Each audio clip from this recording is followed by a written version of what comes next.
सब काम रे, पूरा होगा 24 में सब काम रे। जहाँ पे रहते थे मेरे श्री राम रे, हो अवधपुरी में होगा नौ निर्माण रे। जहाँ पे रहते थे मेरे श्री राम रे।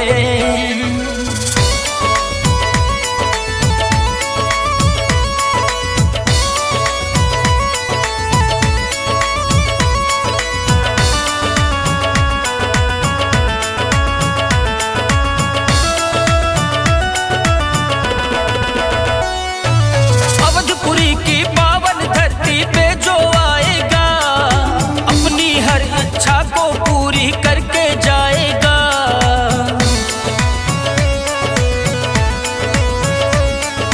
भाई बात वहां तक फैली मंगल होने को है, भरत भारत हुए राज में राम जी आने को है। अवधपुरी में बैठ मेरे श्री राम हैं, अवधपुरी में बैठ मेरे श्री राम हैं। जहाँ पे रहते थे मेरे श्री राम रे, हो अवधपुरी में होगा नौ निर्माण रे। जहाँ पे रहते थे मेरे श्री राम रे।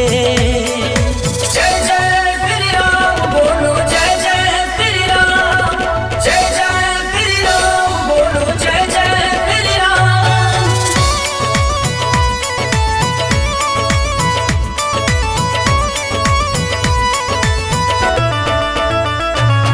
स्वर्ग से सुंदर मेरे प्रभु श्री राम का मंदिर, 22 जनवरी को स्थापित होंगे अंदर।